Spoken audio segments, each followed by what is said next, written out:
just right here. And we must remember that McEnroe is an exception, and this young boy may be an exception too. But generally speaking, most volleyers have to have a solid foundation.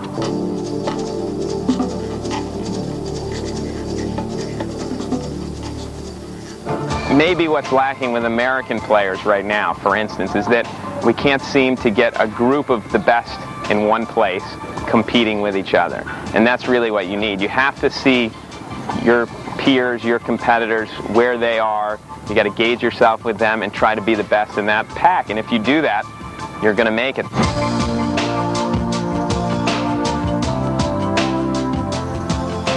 The last great group was Agassi, Sampras, Chang, Courier, David Wheaton. They were all together competing with each other, and that sort of drove them on to newer heights, and that's what we're lacking now. You need that environment. It was, you know, obviously key. I couldn't have done it in Buffalo, where I was the best player when I was 12.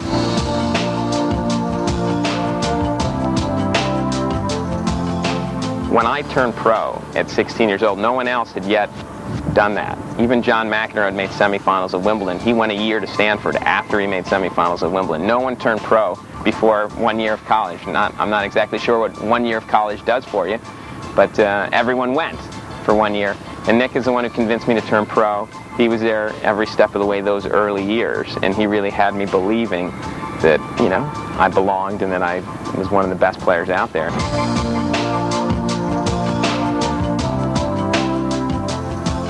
10 to 15 of the best kids, best juniors in the world, and we were all competing with each other, wanting to be the best guy here at Bollettieri, playing sets every day. The practice sets were like matches. They felt like tournaments. Everyone asked you, hey, how'd you do today against Paul Annacone, you know? And so you had to feel like you wanted to win those matches. So each day was a tournament. Taught me how to play, taught me how to win matches.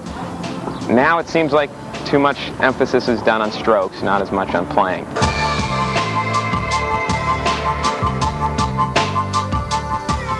When I was confident, when I felt good about my game, when I first came out on the tour, I loved competing, I loved the tournaments, I loved the crowds. And then all of a sudden I lost a little bit of confidence, the ball started flying on me a little bit with the mid-size rackets. And all of a sudden I wasn't that crazy about competing. I would rather practice almost, which is a bad sign. That's when you know things are going down. All of a sudden I didn't want to play in front of a big crowd anymore, whereas early on I was loving the night match at the US Open, 20,000 strong. Later on I was like, boy, I hope I'm on court number 3.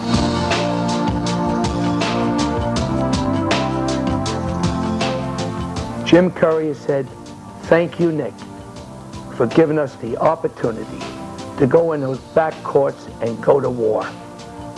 If it weren't for you, a lot of us would be out there making a living.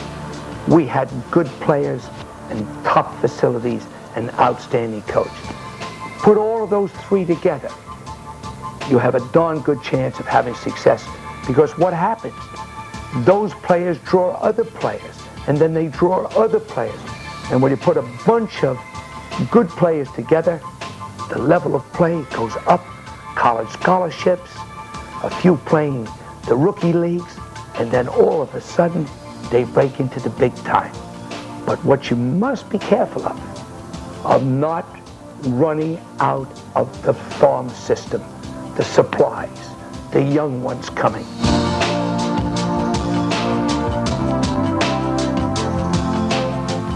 Make sure you always have new talent coming, that you never run out of anything. But into competition, outstanding facilities, with outstanding staff, and lots of encouragement, motivation, and a fun, competitive atmosphere, you have a darn good chance of being successful.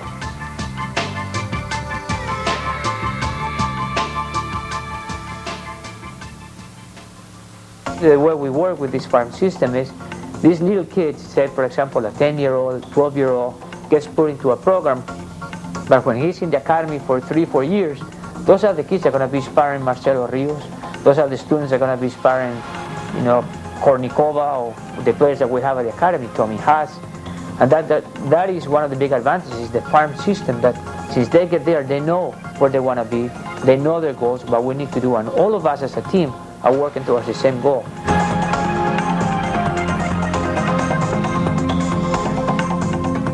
It's very hard for a coach to work with a very talented kid when he doesn't want to apply himself, when he doesn't want to listen because he thinks that he's too good to listen to the coach.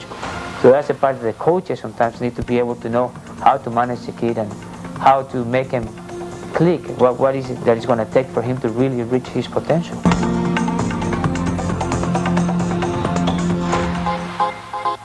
So coaches, challenge yourself to reach another level.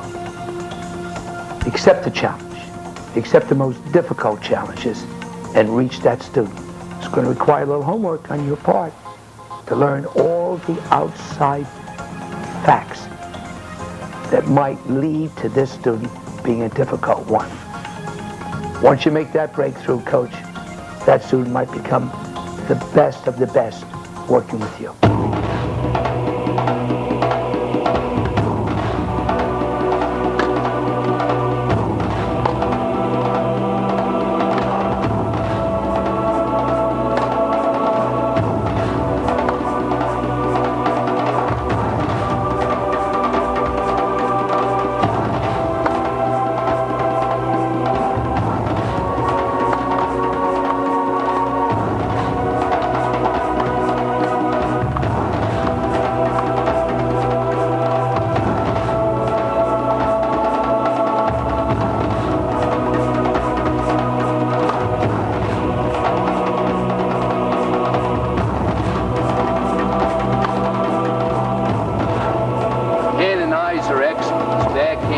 But the forehand, he makes a lot of mistakes because, number one, he's overhitting the ball.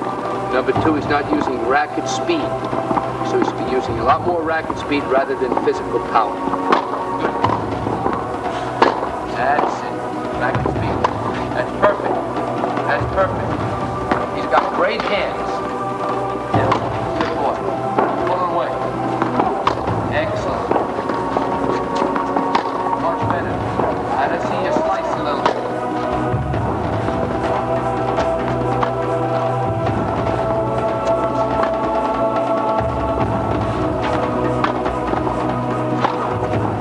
Boy's got a big serve.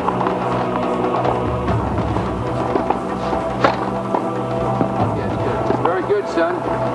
You can be a good player. You from where, Chile? Be a very good tennis player.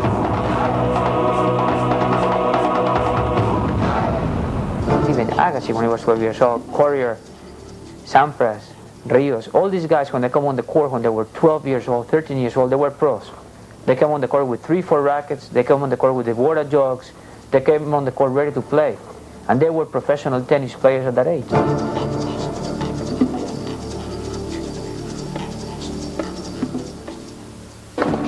This is talent, Pat.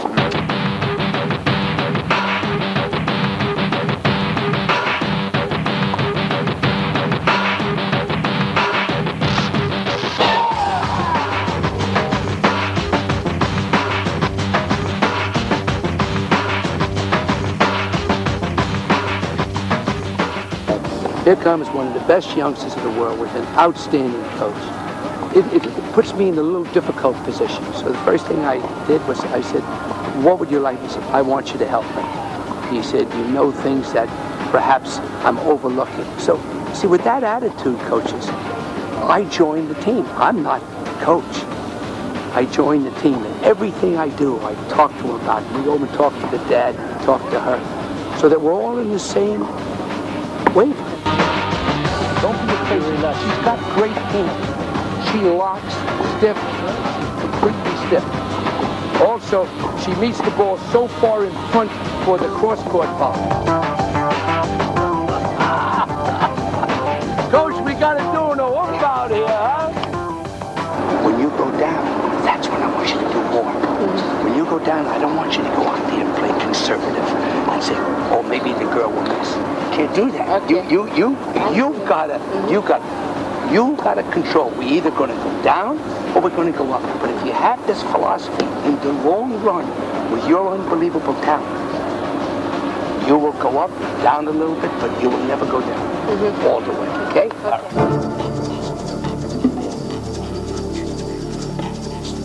You have to learn a lot about your students. Andre Agassi, believe it or not, did not like to be shouted at. he actually was very bashful and got embarrassed early on in his early part of his career. You're better off talking to Andre very, very little. And then let's talk about Boris Becker. Heck, when I began working with him, I didn't say anything for about a month. Marcelo Rios, don't yell at Marcelo Rios either. Take him off the court, talk to him very sternly, but don't yell at him. Jim Courier, you didn't have to say anything. Monica Seles, you didn't have to say anything. They just kept on rolling. Mark Philippoussis, he's very easy to work with. You don't yell at Serena or Venus Williams. You talk to them very quietly and right next to them. Martina Hingis, talk to her quietly. So what I've been able to do was to get to know my students. Tommy Haas, unbelievable young man. Konnikova, that's a different story. May have to pound it a little bit with Anna Konnikova.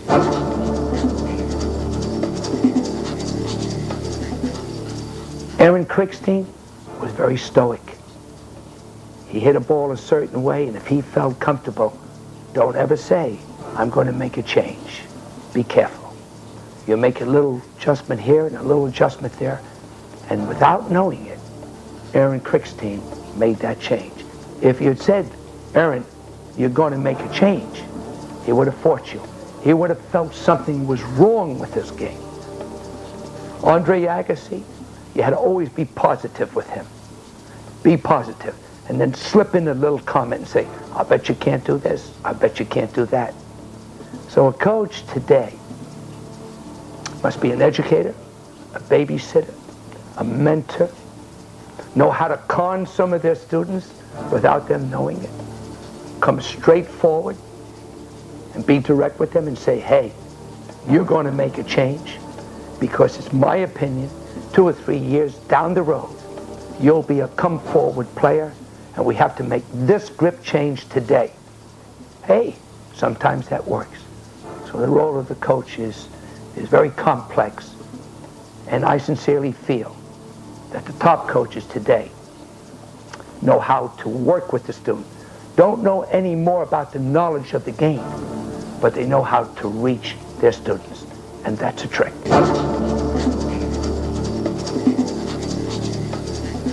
The rookie coach is very, very excited. So, for most part, they talk a lot.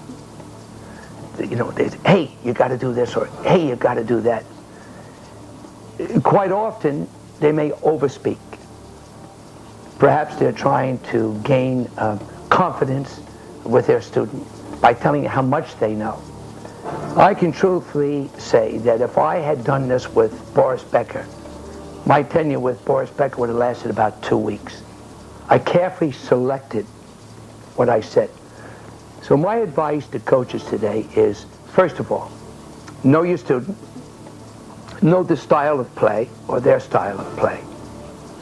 Know a lot about them, know a lot about their background, but also you must know how the game is perhaps changing.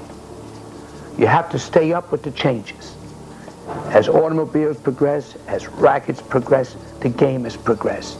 The game has progressed from 10 feet behind the baseline now to the baseline, come forward, to full stroking volleys.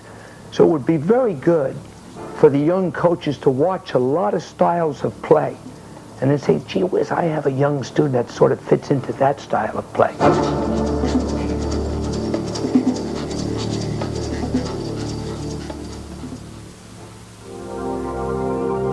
Tennis in the early 2000s is definitely going to be a game that's played closer to the baseline, attacking more, bigger and stronger athletes coming into the picture, which means if you're the small man or the small lady, you're going to be in trouble unless you know how to maximize your talent and have a strategy that gives you a chance to even compete against the big, strong athlete. I remember Anna Kournikova beating up Tommy Haas. I remember all those things. Oh, let me play Tommy, let me play Tommy. But eventually, you know, this brings the guys to another level too. And as long as they know that they're working to reach another level of play, you know, you're helping them as well. You're dealing with a giant athlete now. It's important that the boys realize that. In the first set, There was a span in midway in the set, 3 or 4 loose points. Same thing happened again. You got to maintain that focus.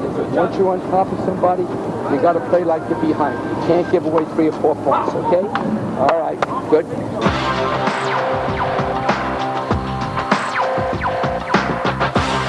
That's 1 minute. You can practice and practice and practice, but you got to get out there and compete. You'll have to lay it on the line. You have to look forward to it. You have to know how to adjust when you lay it on the line, and you have to fight for your life. You have to learn how to make sudden adjustments. You have to dig. Fight with the personality of the enemy on the other side of the court. If you can't do that, you become a good player. You've got 15 seconds. Come on, Johnny. Come on, Johnny. It's a good 2 hours. And then we'll go 2 hours in the afternoon. So Serena's workout is usually a good 4 hours, Pat. And not too many people can go with this tempo at a 2-hour pace like that. What you've got to do to get down to that top 5 now, you've got to start testing people. Just see how damn good they are. And perhaps you might have been counterpunched against that time, but see how good the girl is, especially early on in the match when perhaps the girl is a little tight. Pounce right on her.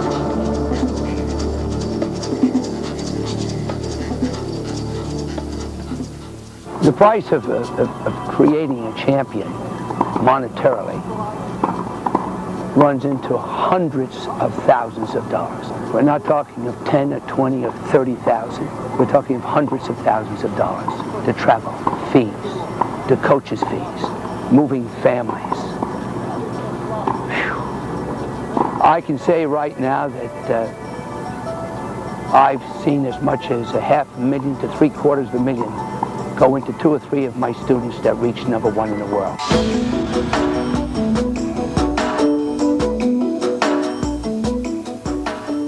35 weeks on the road, 4 decades of traveling, the ups and downs of your students winning and losing, trying to raise money for students that don't have money, not an easy feat. So you got to be positive, you got to be realistic, and you also have to consider your family's needs. You know, I moved forward and I really didn't pay too much attention to my family that wanted me around. So you must all understand that reaching new levels of excellence might require losing something that's very precious to you.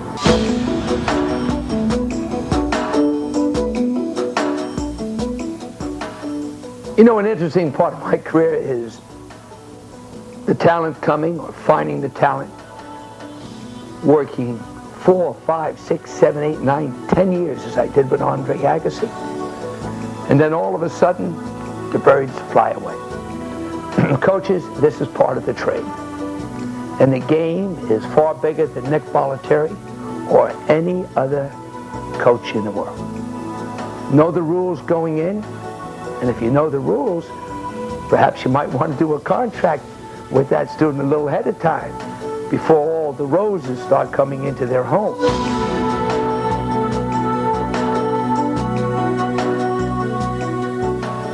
To be the very best in the world, this student needs you there. You have to travel with him. You have to put him to bed. You have to get him up. You have to babysit. You have to say, hey, listen, you did fine today. Don't worry about it. We'll get him next time. And at times, we may not be able to do this. So coaches, don't feel as though you failed when they move on. It was not easy for me to see some of my students that move on, but I accepted it extremely well, and I tried very hard never to say one derogatory remark. So fellow coaches, know the rules going in, just like at the coaches in the NBA, the football coaches, the collegiate coaches, they change every day.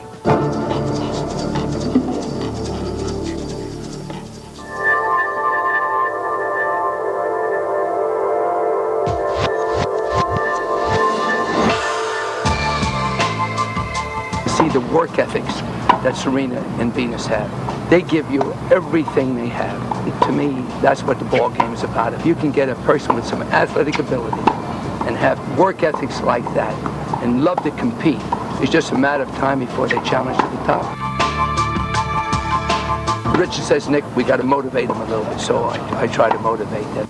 But what I do is I live up to the philosophy and the techniques that Richard and Mrs. Williams have done, and I just add a little bit here and there, but I always check with Mom and Dad to make sure what I'm saying is in full accordance of how they believe. After all, they did most of the work, and whenever I'm asked to be part of the team, it's really a big thrill. Mom and Dad joke with them, they kiss them, they hug them, but on the court, they become the coach. But off the court, they immediately become the parents. Is that easy to do? That's difficult. But from what I see and have been part of the Williams family, their parents off the court, they give them the big hugs and kisses and pinches, but on the court, they're all business. Can many families do this? No.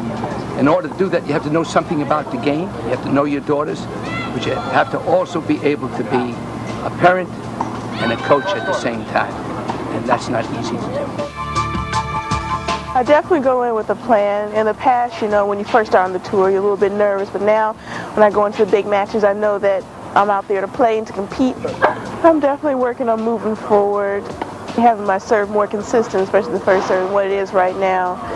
And those are two of the main things that I'm working on this time. Only a few will make the big time. Stress education, a college education. Don't stress the point, hey, I have another professional. It's a tough world out there. I measure success by the effort that the individual gives in everything they try. They try each and every day to perform to the best of their ability. They may not be the winners on the scoreboard, but within themselves, they are a winner because they did everything that they could do, and that's all anyone can ask of anybody.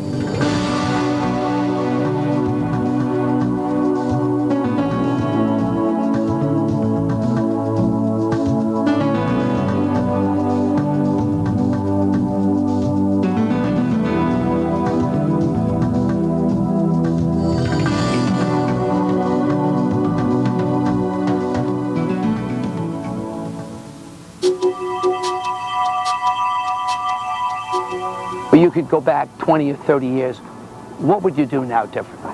Well, let me be a little humorous. I would say, Andre, sign here, Monica, sign here, Curry, sign here, Philippoussis, sign here, Rio, sign here, and I would just have a list about this long. And I'd say, this is what I get, and this is what you get. And at that particular time when they were just beginning to hit the ball, they might have put a signature there. Now, if I could go back 20 years, I still probably would do it the same way.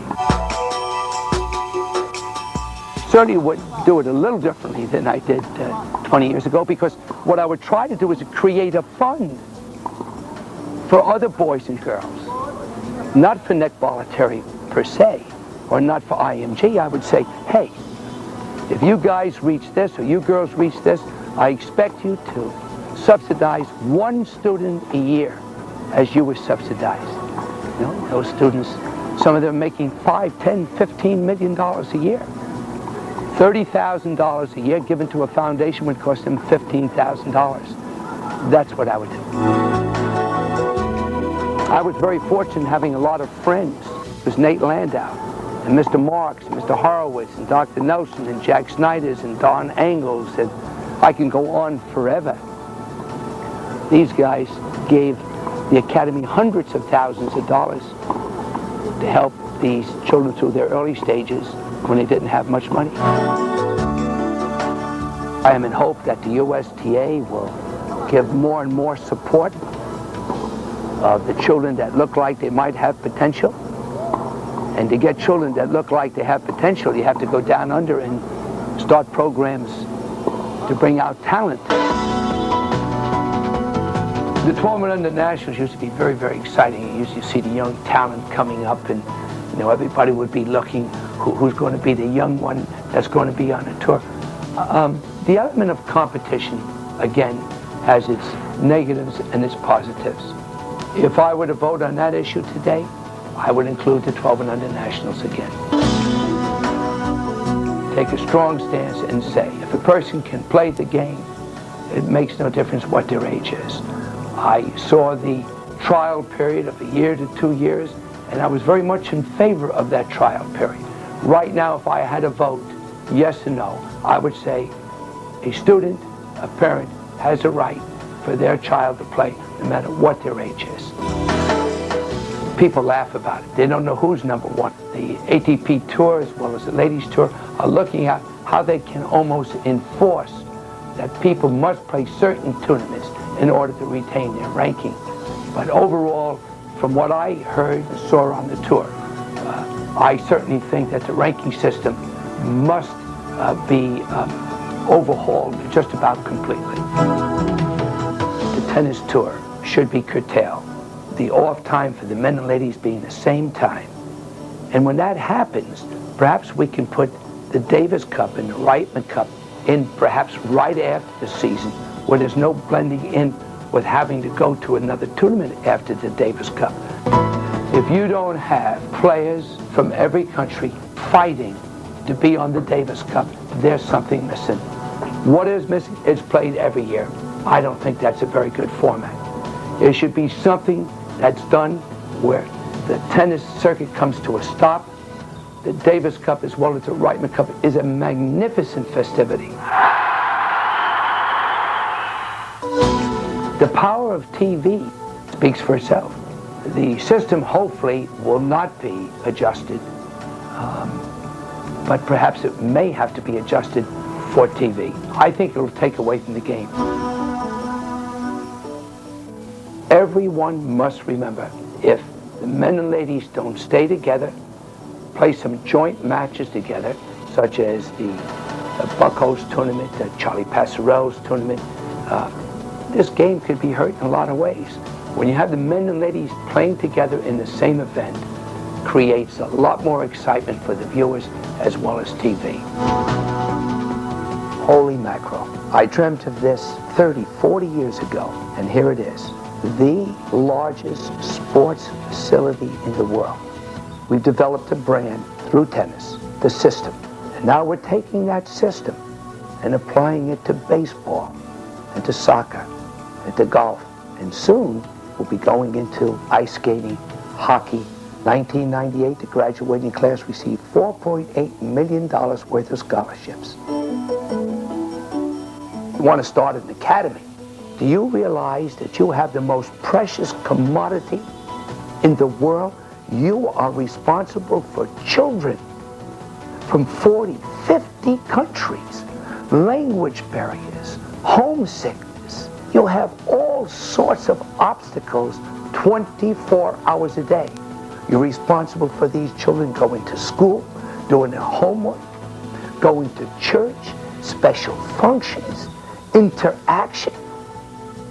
So please, I'm not saying don't try it, but if you are going to try to develop a camp or an academy, be aware. Touchy issue here. Where are you, honey? It's time for dinner. I'm still at the academy. Well, why aren't you home? Your children are waiting for you. I'll tell you why. Because you got 300 other children that are here. And if they didn't perform to their ability level that day, and you hide this from them, and say, that's okay, you'll do better next time. I mean, it was a lucky break you had them. That's wrong, coaches. And parents, it's wrong for you to say, oh, I love you, and they cheated you, and they called close calls against you. It's hogwash. How you deal with losses and wins can be a major factor, not only on their tennis career, but how they accept failures and successes throughout their entire life. Should I go to college or should I turn pro? If you are going to college, how do you prepare for it? How do you select camps?